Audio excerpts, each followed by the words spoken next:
Hoje a gente tem, com a professora Joana Barossi, a última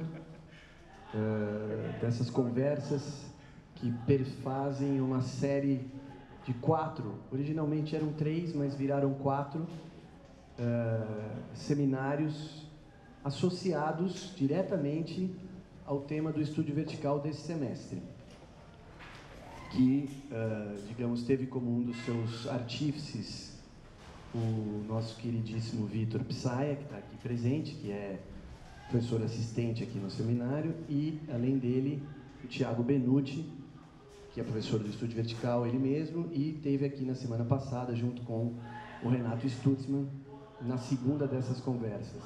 Vou passar a palavra para o Vitor Psaia, que vai continuar aqui o Lero Lero.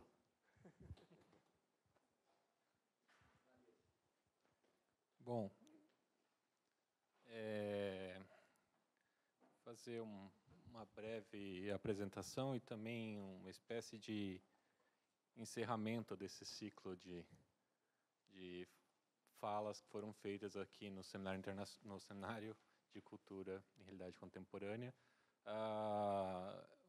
em respeito do tema do EV que a gente programou, né? Então, queria agradecer o Zé e o Joaquim, porque apesar de eu ser professor assistente aqui, eu também estou no professor lá, então, pelo EV, né, como professor do EV,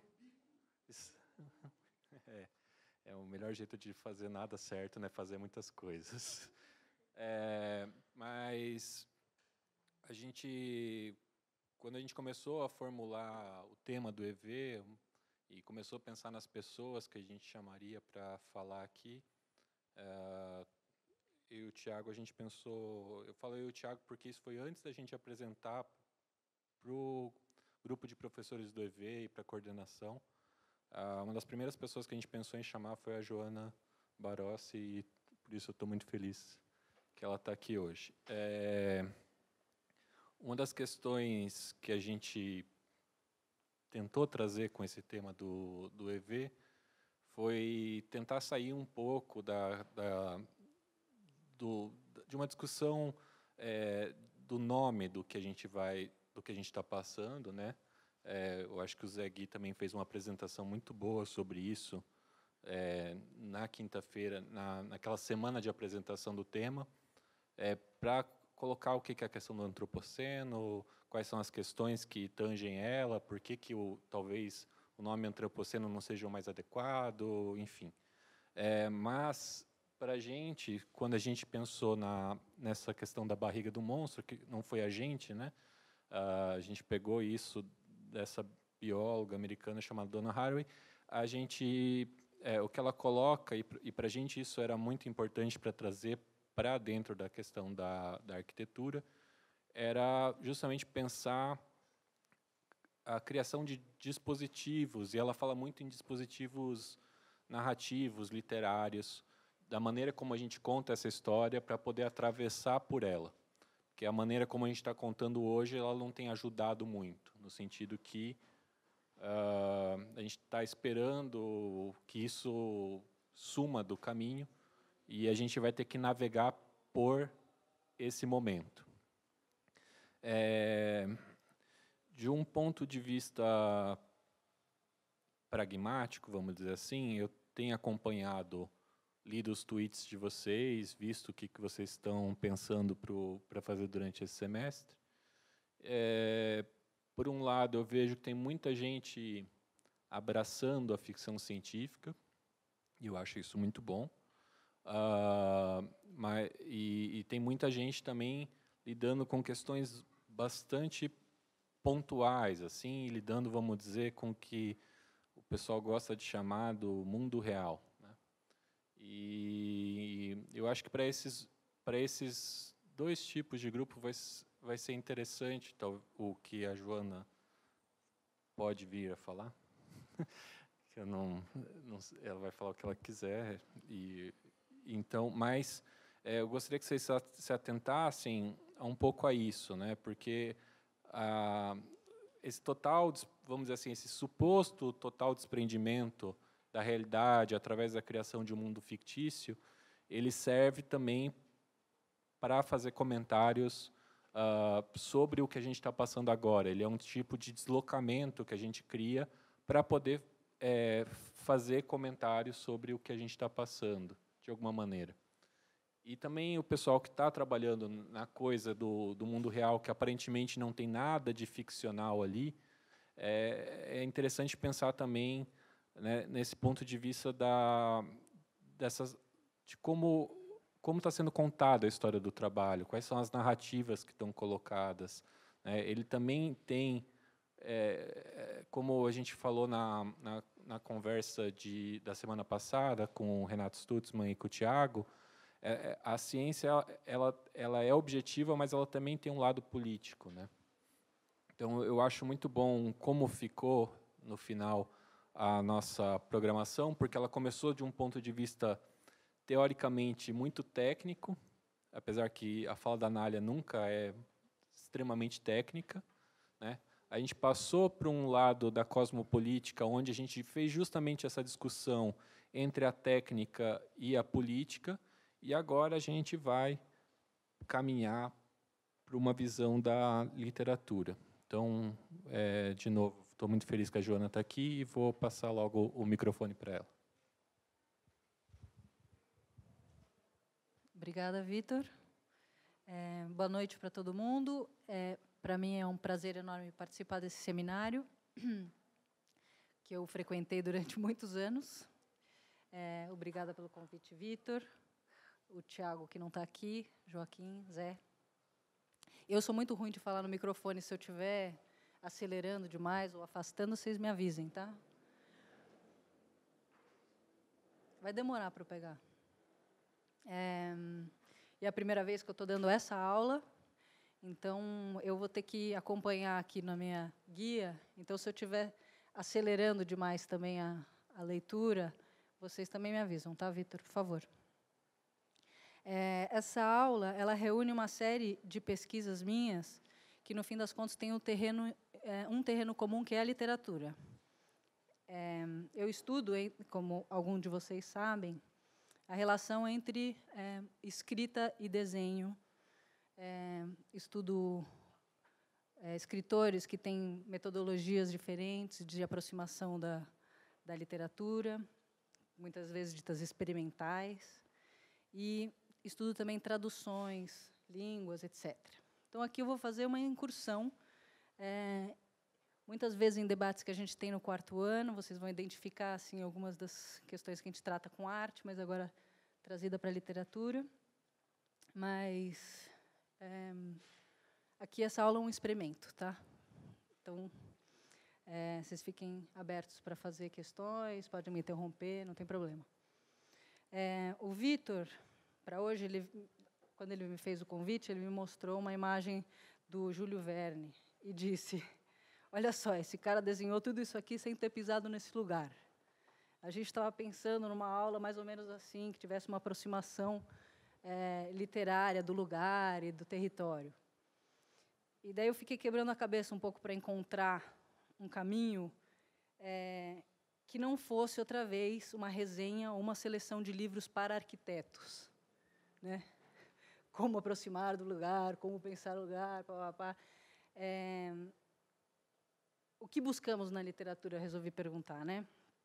Porque diversas vezes a gente vai para a literatura buscando algo que a gente já sabe a priori, buscando nela uma espécie de uma ilustração do que a gente quer dizer. Isso é muito comum, uma espécie de uma literatura como epígrafe, que a gente vê aos montes. Bom, eu, como qualquer bom leitor, gosto de um caminho um pouco mais escuro. Né? Chega de tanto ler, fecha esse livro e vá viver. Essa ideia um pouco de que como se a gente pudesse, como se o ler e viver fossem dois estados diferentes do ser. E daí, excluindo os casos mais clínicos, digamos que todo leitor já sentiu, ao menos uma vez, o poder avassalador de uma criatura de palavras, apaixonou-se por certos personagens, detestando visceralmente outros, ou tendo a esperança de emular um terceiro, etc. Eu adoro esse caso, vocês podem acreditar ou não, mas ainda hoje os Correios de Londres recebem cartas endereçadas ao Sr. Sherlock Holmes, no número 221B, no Baker Street.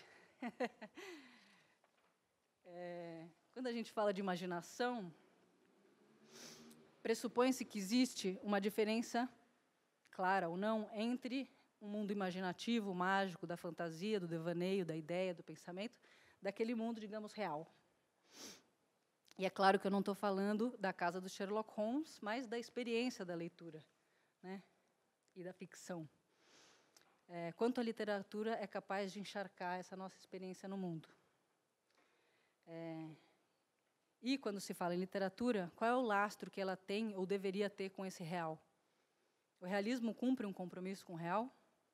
A literatura tem algum trato com o real ou com o histórico? A gente vai falar um pouco sobre esses limites tênues. E eu vou finalizar um pouco com um caso latino-americano que eu acho que exemplifica bem, que ilumina, digamos, questões do nosso tempo, apesar de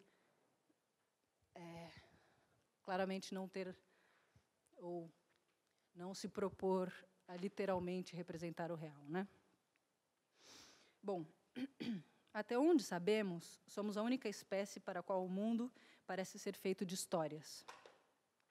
Biologicamente desenvolvidos para ter consciência da nossa existência, tratamos nossas identidades e a identidade do mundo à nossa volta como se elas demandassem uma decifração letrada, como se tudo no universo tivesse representado num código que temos a obrigação de aprender e compreender. As sociedades humanas estão baseadas nessa suposição de que somos, até certo ponto, capazes de compreender o mundo em que vivemos. Para entender o mundo, ou para tentar compreendê-lo, a tradução da experiência em linguagem não basta. A linguagem mal toca a superfície da nossa experiência e transmite de uma pessoa para outra, num código convencional supostamente compartilhado, notações imperfeitas e ambíguas que dependem tanto da inteligência cuidadosa daquele que fala ou escreve, quanto da inteligência criativa daquele que lê ou escuta. Então, existe aí um monte de pontos e problemas de transmissão, né? Para enriquecer as possibilidades de entendimento mútuo e criar um espaço um pouco mais amplo de sentido, a linguagem recorre a metáforas, que são, em última instância, uma confissão do insucesso da linguagem em comunicar-se diretamente. Por meio de metáforas, experiências num campo são iluminadas por experiências em outro campo. As sociedades letradas, baseadas na palavra escrita, desenvolvem diversas metáforas semelhantes e simultâneas ao redor do globo para tratar, exemplificar, elucidar questões da nossa existência. Tem uma metáfora central, digamos, que designa a relação entre nós, seres humanos, e o universo, que é o mundo como um livro que devemos ler. Os modos como essa leitura os modos que essa leitura é conduzida são diversos, por meios da ficção, da matemática, cartografia, biologia, geografia, poesia, teologia e uma miríade de outras formas, como eu acredito que vocês devem estar vendo aqui no seminário, digamos. Mas uma premissa básica é a mesma, de que o universo é um sistema coerente de sinais regidos por leis específicas e de que esses sinais têm um significado, mesmo que ele se encontre fora do nosso alcance. E que, com o intuito de vislumbrar esse significado, tentamos ler o livro do mundo. Em todas as sociedades letradas, nem todas as sociedades letradas encaram essa imagem central do mesmo modo, a partir de uma metáfora identificadora básica. A sociedade desenvolve uma cadeia de metáforas. Então, o mundo como livro, por exemplo, se relaciona com uma vida como viagem. E, desse modo, o leitor é visto como um viajante, avançando através das páginas do mundo e compreendendo-o. Pois bem, inventamos, portanto, metáforas e outros subsídios linguísticos para auxiliarmos na comunicação do mundo. Mas, se a gente for pensar mais fundo e mais atrás, a palavra poética, ela também cria mundos. e funda povos. E eu não estou falando ainda dos mundos ditos fantásticos, criados por determinada literatura, mas do conjunto, por exemplo, de mitos, mitologias e histórias que fornecem as bases para uma sociedade compreender-se a si mesma. Sem épica, ou seja, sem a narração da sua própria história, não há sociedade possível. Porque não existe sociedade sem heróis a quem reconhecer-nos. E a história, ou a narrativa, as narrativas fundacionais de povos e sociedades, histórias de peregrinação, batalhas de heróis, vitórias, foram até o século XVII contadas a partir do que se chama hoje de gênero épico, que é a descrição, ou relato normalmente inverso, que narra um episódio histórico da história de um povo. Pois bem, para Otávio Paz, crítico e escritor mexicano, a gente vai voltar nele mais para frente, a épica da sociedade moderna, portanto, esse gênero que narra a nossa história, é o romance. O romance moderno. Mas o romance, ao contrário da narrativa épica, é, por definição, um gênero ambíguo. E o que eu quero dizer com ambíguo? Quero dizer que ele é muito difícil de definir-se. Faz fronteira com a poesia, faz fronteira com a história, com a imagem, com a geografia, com os mitos e com a psicologia. Sua impureza essencial nasce de uma constante oscilação entre prosa e poesia, entre o conceito e o mito. Sua ambiguidade vem do fato de ser o gênero épico de uma sociedade baseada na análise e na razão,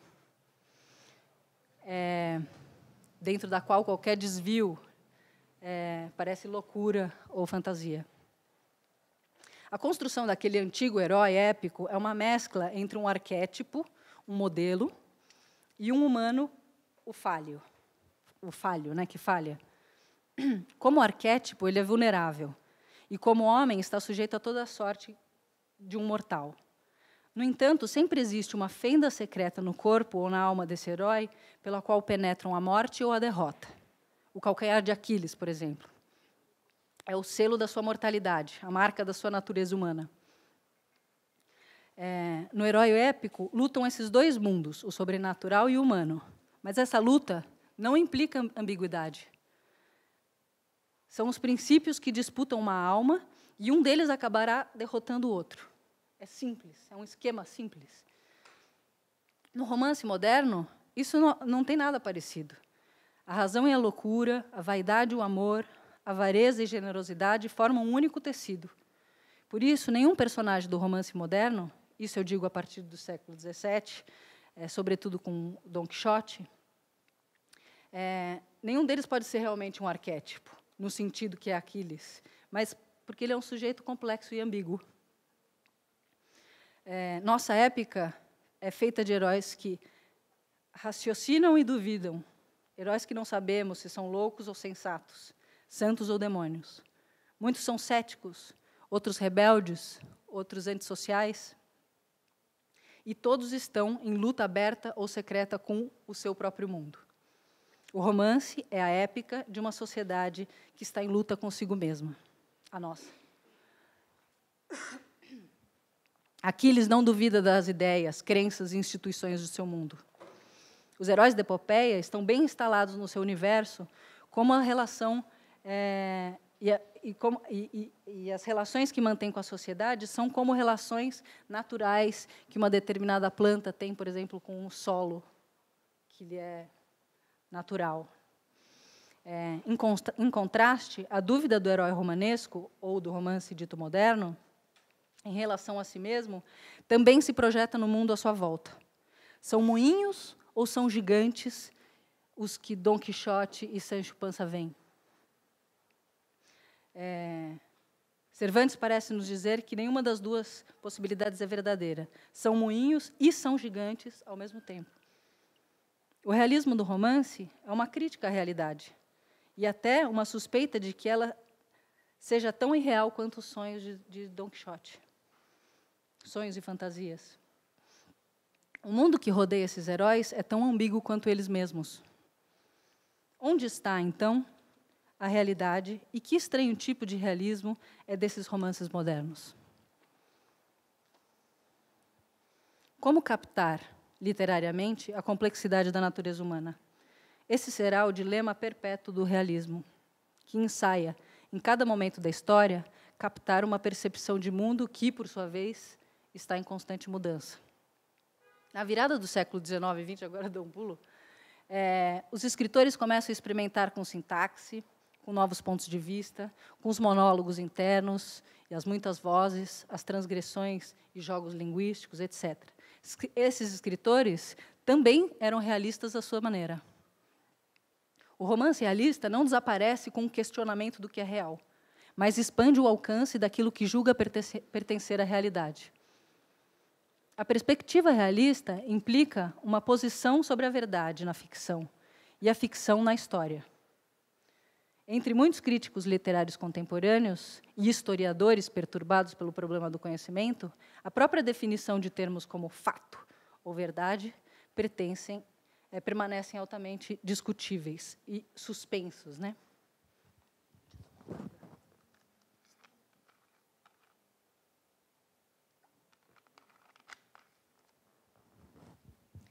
Bom, que tipo de história, ou que tipo de contribuição histórica ou espacial os romancistas fazem melhor? Seu caminho mais promissor para a verdade, segundo o crítico literário Peter Gay, reside na sua capacidade de se moverem entre o macro e o micro, sociedade e indivíduo.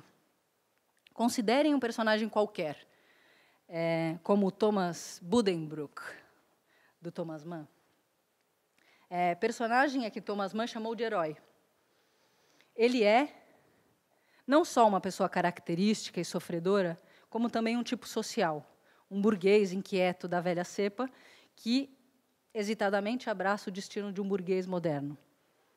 Sua vida, como Mann descreve, é unicamente sua, com seu casamento infeliz, o seu filho distante, o tédio com os deveres públicos, a descoberta de Schopenhauer e até as dores no dente. Mas, ao mesmo tempo, ele representa muitas vidas da classe média.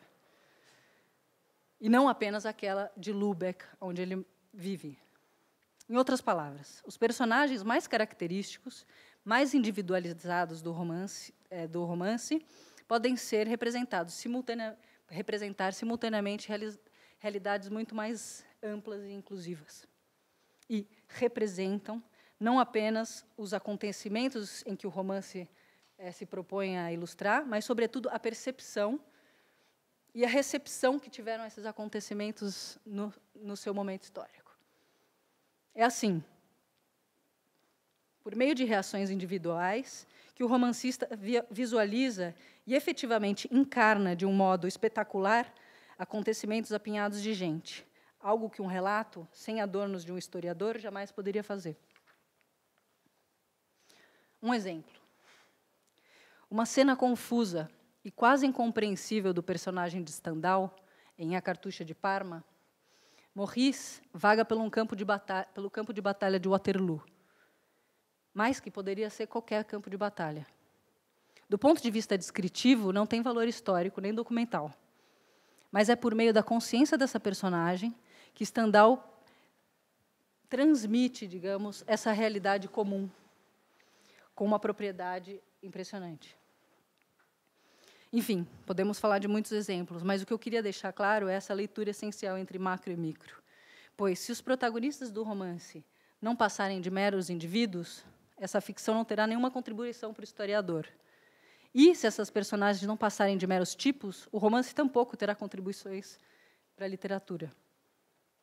Mas aqui eu queria mesmo falar de uma maneira específica de contribuição, digamos, histórica, política, territorial, realizada por um tipo de romance moderno chamado de romance do ditador, que encontrou, por razões bastante óbvias, na América Latina, um terreno bastante fértil. O romance do ditador é uma espécie, ou uma variante, do que o escritor Alejo Carpentier, escritor cubano, chamou de real maravilhoso. O real maravilhoso não é diferente do que chamamos de realismo mágico, mas é uma vertente latino-americana do nome, porque o realismo mágico é importado da pintura alemã do século XVII, do expressionismo alemão. Então, A nossa versão local é o Real Maravilhoso. O romance do ditador, ou o Real Maravilhoso, em sua compreensão mais ampla, é uma estratégia para falar da catástrofe. Nesse caso, uma catástrofe humana, política, sobre a qual temos dificuldades de falar de maneira literária poética. Quando há sangue e violência, quais estratégias o romance pode oferecer para narrar, abordar, iluminar determinados momentos da história? Não só sangue e violência, mas quando há repressão, né, que a gente conversava hoje. Por que decidir tratar de um aspecto humano do desastre, ao invés da catástrofe ecológica ou do desastre natural? Porque a catástrofe na literatura é sempre mais uma metáfora para se tratar do indizível. Os desastres, calamidades, tragédias, cataclismas, apocalipses e hecatombes possivelmente serão metáforas para falar de processos internos do sujeito ou de uma sociedade. As catástrofes, ao fim e ao cabo, no romance moderno, sempre têm uma componente humana. O que é a natureza se não homem, né? Então, o milagroso, o mítico, o lendário, o mágico ou o fantástico no romance realista são estratégias para falar do real. Talvez o melhor dos exemplos desse gênero do ditador seja O Outono do Patriarca, publicado em 1975. Alguém já leu esse livro?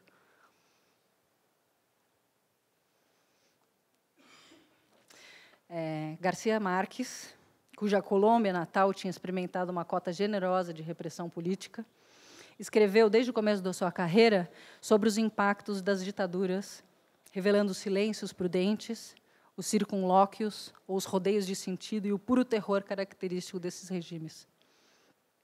Garcia Marques começou sua carreira como jornalista e sempre defendeu que qualquer matéria jornalística, isso tem entrevistas dele falando, qualquer matéria jornalística é também um conto, mas cuja vontade de se aproximar-se do real ou sua responsabilidade com a realidade é apenas um pouco maior do que um conto fictício qualquer. Para comentar melhor a obra que eu escolhi, eu queria antes que a gente passasse um trechinho do discurso do Garcia Marques, quando ele aceitou o Prêmio Nobel de Literatura em 82. Porque ele faz uma fala impactante sobre a realidade descomunal, isso ele fala, do nosso continente. Realidade desaforada, que exige muito pouco da nossa imaginação para criar o absurdo. Antonio Pigafetta, un navegante florentino que acompañó a Magallanes en el primer viaje alrededor del mundo, escribió a su paso por nuestra América meridional una crónica rigurosa que sin embargo parece una aventura de la imaginación. Contó que había visto cerdos con el ombligo en el lomo y unos pájaros sin patas cuyas hembras empollaban las espaldas del macho y otros como alcatraces sin lengua cuyos picos parecían una cuchara. Contó que había visto un engendro animal con cabeza y orejas de mula, cuerpo de camello, patas de ciervo y relincho de caballo. Contó que al primer nativo que encontraron en la Patagonia le pusieron enfrente un espejo y que aquel gigante enardecido perdió el uso de la razón por el pavor de su propia imagen. Este libro breve y fascinante, en el cual ya se vislumbran los gérmenes de nuestras novelas de hoy, no es ni mucho menos el testimonio más asombroso de nuestra realidad de aquellos tiempos. Los cronistas de Indias nos legaron otros incontables. El Dorado, nuestro país ilusorio tan codiciado, figuró en mapas numerosos durante largos años, cambiando de lugar y de forma según la fantasía de los cartógrafos. En busca de las fuentes de la eterna juventud, el mítico Álvar Núñez Cabeza de Vaca exploró durante 8 años el norte de México en una expedición venática cuyos miembros se comieron a unos a otros y solo llegaron 5 de los 600 que la emprendieron. Uno de los tantos misterios que nunca fueron descifrados es el de las 11.000 mulas cargadas con 100 libras de oro cada una, que un día salieron del Cusco para pagar el rescate de Atahualpa y nunca llegaron a su destino. Más tarde, durante la colonia, se vendían en Cartagena de Indias unas gallinas criadas en tierras de aluvión, en cuyas mollejas se encontraban piedrecitas de oro. Este delirio áureo de nuestros fundadores nos persiguió hasta hace poco tiempo. Apenas en el siglo pasado, la misión alemana encargada de estudiar la construcción de un ferrocarril interoceánico en el Istmo de Panamá concluyó que el proyecto era viable, con la condición de que los rieles no se hicieran de hierro, que era un metal escaso en la región, sino que se hicieran de oro. La independencia del dominio español no nos puso a salvo de la demencia. El general Antonio López de Santana, que fue 3 veces dictador de México, hizo enterrar con funerales magníficos la pierna derecha que había perdido en la llamada Guerra de los Pasteles. El general García Moreno gobernó el Ecuador durante 16 años como un monarca absoluto y su cadáver fue velado con su uniforme de gala y su coraza de condecoraciones sentado en la silla presidencial. El general Maximiliano Hernández Martínez, el déspota teósofo del Salvador, que hizo exterminar en una matanza bárbara a 30.000 campesinos, había inventado un péndulo para averiguar si los alimentos estaban envenenados e hizo cubrir con papel rojo el alumbrado público para combatir una epidemia de escarlatina. El monumento al general Francisco Morazán, erigido en la Plaza Mayor de Tegucigalpa, es en realidad una estatua del mariscal Ney comprada en París en un depósito de esculturas usadas.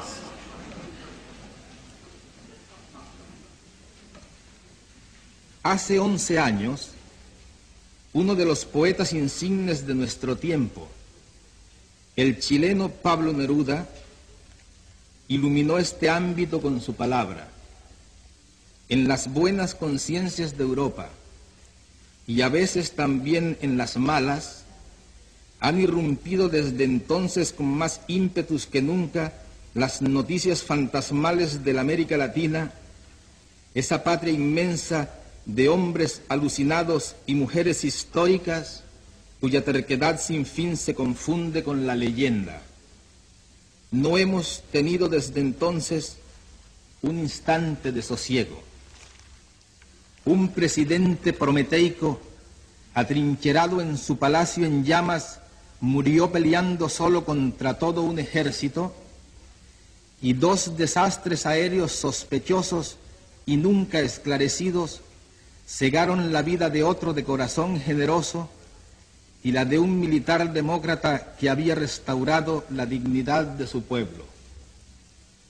En este lapso ha habido 5 guerras y 17 golpes de Estado, y surgió un dictador luciferino que en el nombre de Dios lleva a cabo el primer etnocidio de América Latina en nuestro tiempo.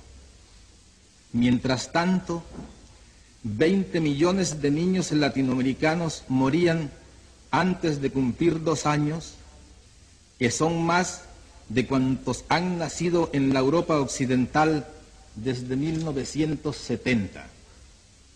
Los desaparecidos por motivos de la represión son casi 120.000, que es como si hoy no se supiera dónde están todos los habitantes de la ciudad de Uppsala.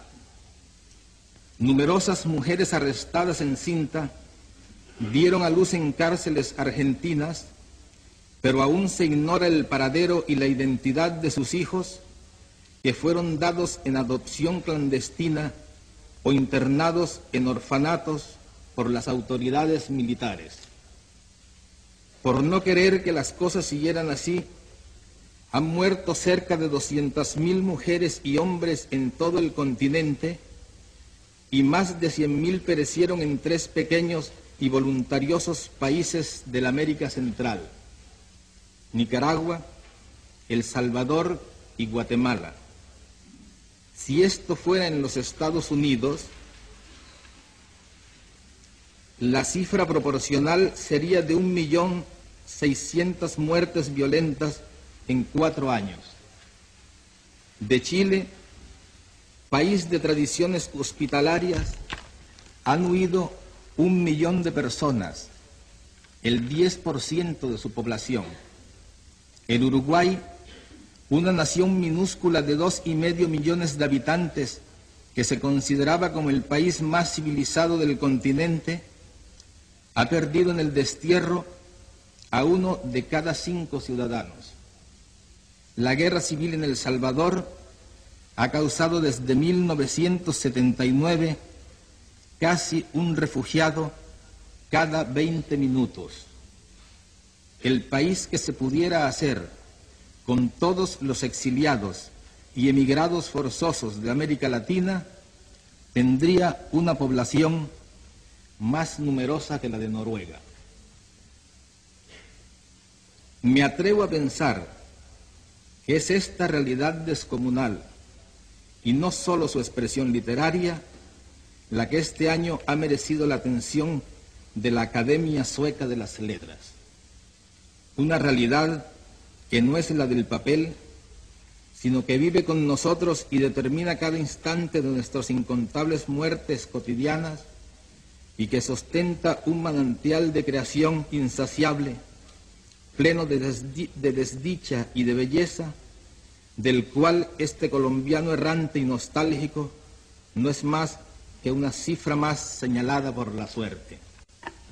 Poetas y mendigos, músicos y profetas, guerreros y malandrines, todas las criaturas de aquella realidad desaforada, hemos tenido que pedirle muy poco a la imaginación, porque el desafío mayor para nosotros ha sido la insuficiencia de los recursos convencionales para hacer creíble nuestra vida. Este es, amigos, el nudo de nuestra soledad.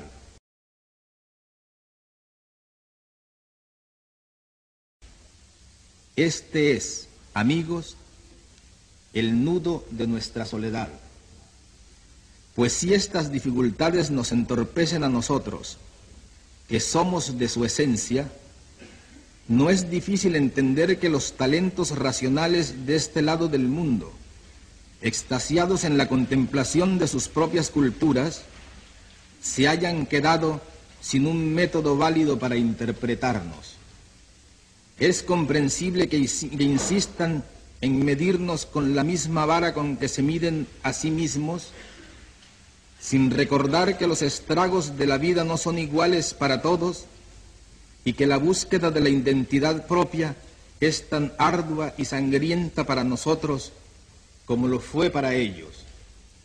La interpretación de nuestra realidad con esquemas ajenos solo contribuye a hacernos cada vez más desconocidos, cada vez menos libres, cada vez más solitarios.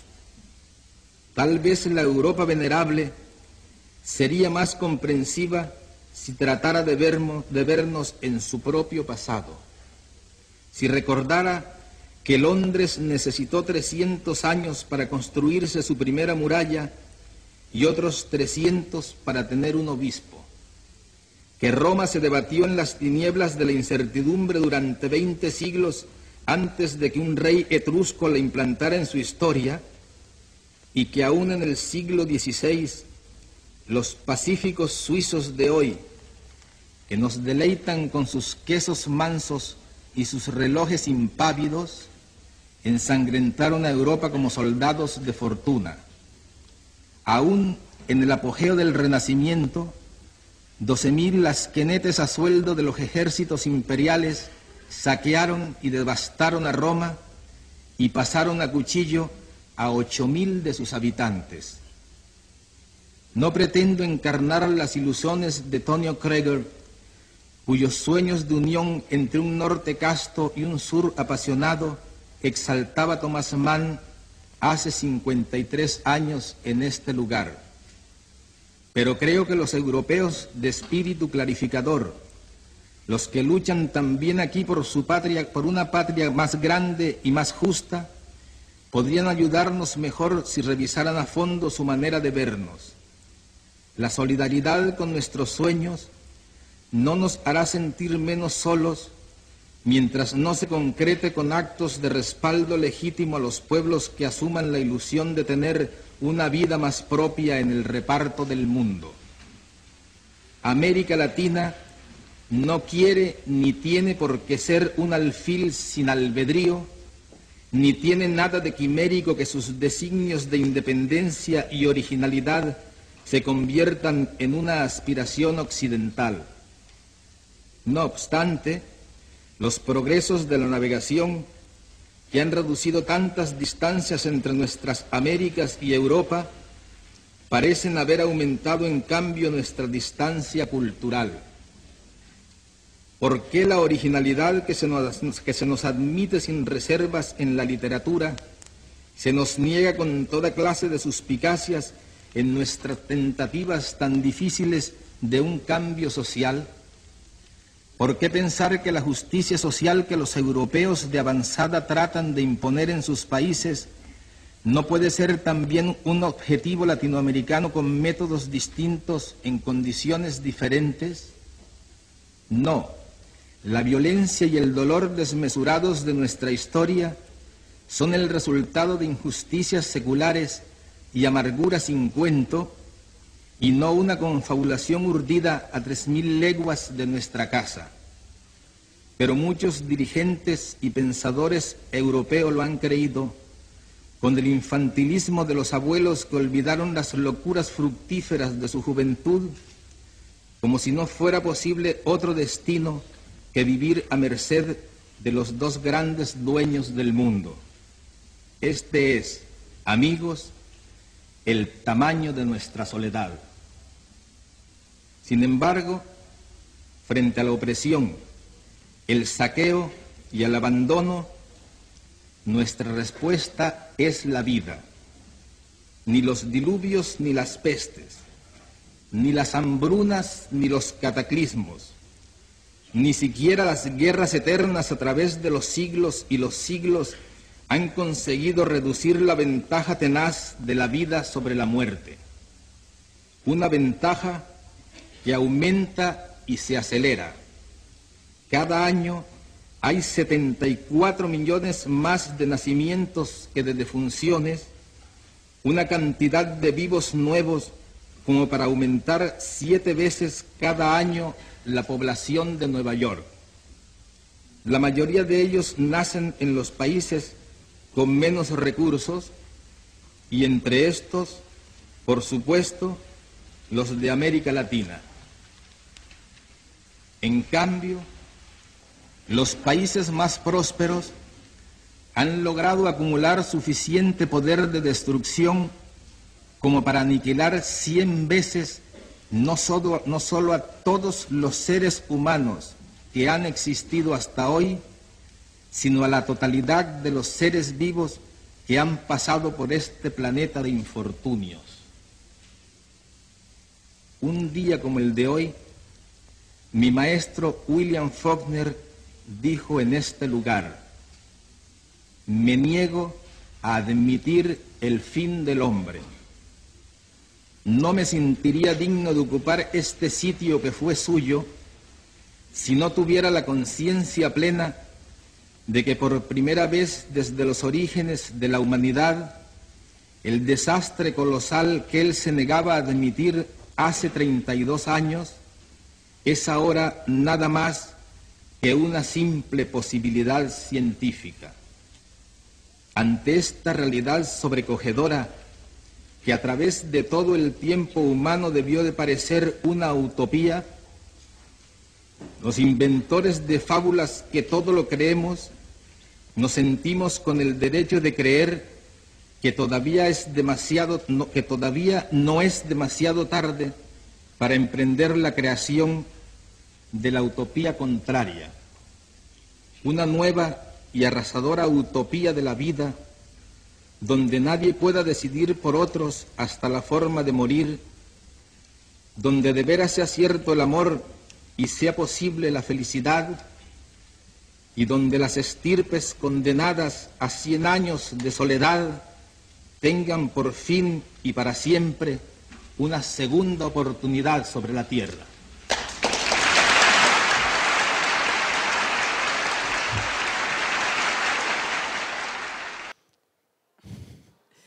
Então ele segue aí mais um tanto falando,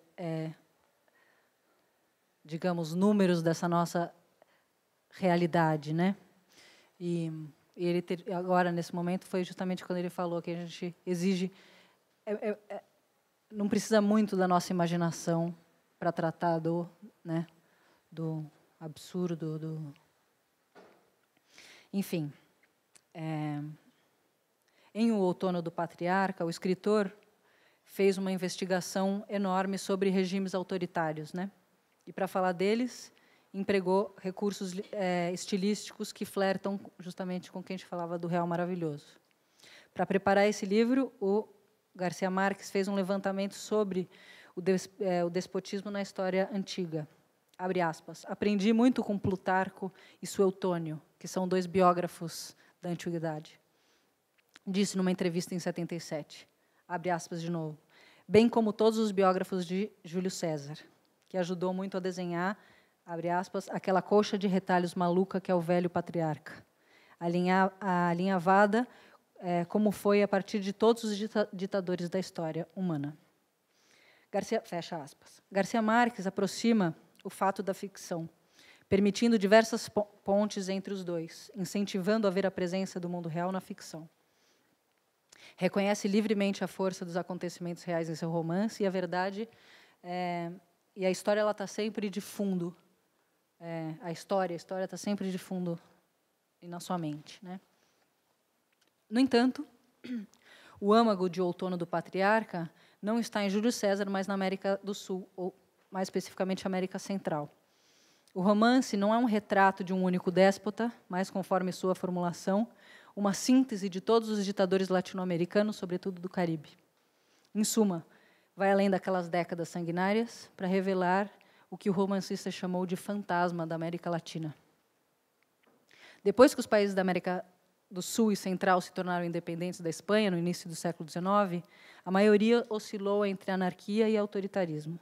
E alguns foram regidos por megalomaníacos supersticiosos e sedentos de sangue. No discurso do Nobel aí, que a gente viu, ele conta essa história dos desgovernos, né, dos países. E fala essa frase que eu acho que era do Neruda, que jamais tivemos um momento de serenidade, que eu acho muito bom. Então, a mágica na América Latina, cuja realidade se apresenta, por vezes, tão inverossímil, né, difícil de crer. Bom, seu romance conta a vida e a morte desse patriarca, não nomeado, chamado genericamente de general, com G maiúscula, num país tampouco nomeado. Ele exibe todos os traços esperados num déspota. Narcisismo, brutalismo, libertinagem sexual, uma rudeza nativa e convicta, entre outros. E, além desses traços de personalidade, a ele se atribui a realização de milagres, como mudar o tempo, o dia, o clima, bastando uma ordem sua. Parece as mentiras convictas de alguém por aí. Esses atos sobrenaturais são, claro, a hipérbole inerente ao realismo mágico. Mas eles são também um retrato incômodo das realidades graves, terríveis das ditaduras. Qualquer coisa que pareça particularmente inverossímil é provavelmente verdade. Né? Fica o tempo todo essa pergunta. O que é histórico e o que é inventado em Outono do Patriarca? O romance não oferece respostas fáceis e boicota deliberadamente as pistas que se digna oferecer. Cada uma das 6 partes, cada uma formada por um único parágrafo fluido, Começa com a descoberta do corpo do general e depois se desvia para sua vida bizarra. Não há um tempo dramático perceptível para a ação. Garcia Marques não apresenta datas e introduz, junto com fuzileiros navais americanos, figuras anacrônicas como o Cristóvão Colombo. Tampouco atribui ao patriarca uma idade específica. Ele tem entre 107 e 232 anos. As vozes narrativas que Garcia Marques utiliza são de uma fluidez incrível. Os falantes são anônimos e oniscientes. Na maior parte, parecem pertencer ao público em geral, ou talvez um dos oficiais do general. Mas outros também assumem essa tarefa de narrar, como uma prostituta, a mãe ou o próprio patriarca, mas, no modo geral, parece uma voz que é coletiva. E, às vezes, só para complicar, ele muda a identidade do narrador no meio de uma frase. Até as últimas 2 ou 3 páginas, quando há uma mudança sutil de tom, mas não de estilo, todos os narradores falam num tom prosaico, corriqueiro, comum, mesmo nos episódios mais horrendos que relatam. Aqui reside uma espécie de um humor macabro do Garcia Marques. E ele não analisa o governo do patriarca, ele simplesmente descreve um incidente grotesco após o outro. Às vezes parece que essa ausência, esse silêncio, é uma hipocrisia para sobreviver à tirania. Mas o que ele parece querer é impregnar o leitor numa atmosfera inseparável da corrupção e do poder ditatorial. Isso que eu acho mais foda. Os detalhes históricos ou pseudo-históricos nessa ficção, como em outros realistas mágicos, importam muito menos do que o retrato devastador da podridão difusa em que tanto os corrompidos quanto os corruptos devem viver. A competição depravada entre os auxiliadores do ditador, o seu servilismo desavergonhado na presença dele, o discurso, a tortura e as execuções realizadas pelos capangas. A ganância do governante por dinheiro, propriedades e mulheres, o nepotismo desenfreado que torna a sua família beneficiária de generosidades escandalosas, sem negligenciar os apelos demagógicos e um populismo que transformam as classes profissionais, os negociantes e também os pobres cúmplices desse déspota. Digamos que até a gente, como leitor, se sente um pouco cúmplice. Os caudilhos e os regimes que eles estabelecem e cruelmente defendem estão longe de ser todos iguais, mas a maldição da existência sobre o seu domínio é sempre a morte da razão e a pura imprevisibilidade da vida. Eu acho que é isso que talvez seja o mais importante. Não é exatamente o que aconteceu, mas a sensação de estar preso nesse tempo. Sem uma constituição para freá-lo, ou com uma constituição cinicamente ignorada em suas ordens, ninguém, nem o milionário, nem o mendigo, pode tomar decisões racionais. Honestidade, lealdade, trabalho duro, recompensa ao mérito, esses parâmetros tradicionais foram eliminados e ficaram tão desfigurados que se tornam ilegíveis. A vontade do caudilho é a lei. E, por isso, a confiança é a primeira a cair por terra. A paranoia se torna endêmica, normal, de certa forma. Estou acabando. Na medida em que consegue tornar persuasivos seus argumentos, empregando fantasias literárias que nenhum historiador poderia ou deveria imitar, Garcia Marques escreveu um romance profundamente histórico. Com sua veracidade essencial, o romance se torna um aliado honroso da história, mais incisiva das ditaduras. Em suma, nas mãos de um romancista de primeira, uma ficção pode fazer história, nos 2 sentidos da expressão. E daí, brincando um pouco com o que você propôs lá no começo, eu resolvi trazer um pedacinho desse livro do Otávio Paz, que chama O Arco e a Lira. O primeiro texto aqui se chama Poesia e Poema, mas lê-se literatura e ficção. Vou ler só um pedacinho. A poesia é conhecimento, salvação, poder, abandono. Operação capaz de mudar o mundo. Atividade poética revolucionária por natureza. Exercício espiritual. É um método de libertação interior. A poesia revela este mundo, cria outro. pão dos escolhidos, alimento maldito, isola, une. Convite à viagem, retorno à terra natal. Inspiração, respiração, exercício muscular. Prece ao vazio, diálogo com a ausência. O tédio, a angústia e o desespero a alimentam. Oração, ladainha, epifania, presença. Exorcismo, conjunto, magia. Sublimação, compensação, condenação da inconsciência. Expressão histórica de raças, nações, classes. Nega a história. Em seu seio, todos os conflitos objetivos se resolvem. E o homem finalmente toma consciência de ser mais que passagem. Experiência, sentimento, emoção, intuição, pensamento não dirigido. Filha do acaso, fruto do cálculo. Arte de falar de uma forma superior. Linguagem primitiva. Obediência às regras, criação de outras. Imitação dos antigos, cópia do real, cópia de uma cópia de ideia. Loucura, êxtase, logos. Retorno à infância, coito, nostalgia do paraíso, do inferno, do limbo. Jogo, trabalho, atividade ascética. Confissão, experiência inata. Visão, música, símbolo, analogia. O poema é um caracol onde ressoa a música do mundo e metros e rimas são apenas correspondências, ecos da harmonia universal. Ensinamento moral, exemplo, revelação, dança, diálogo, monólogo. Voz do povo, língua dos escolhidos, palavra do solitário. Pura e impura, sagrada e maldita, popular e minoritária, coletiva e pessoal, nua e vestida, falada, pintada, escrita, ostenta todos os rostos, mas há quem afirme que não possui nenhum. O poema é uma máscara que oculta o vazio, bela prova da supérflua grandeza de toda a obra humana.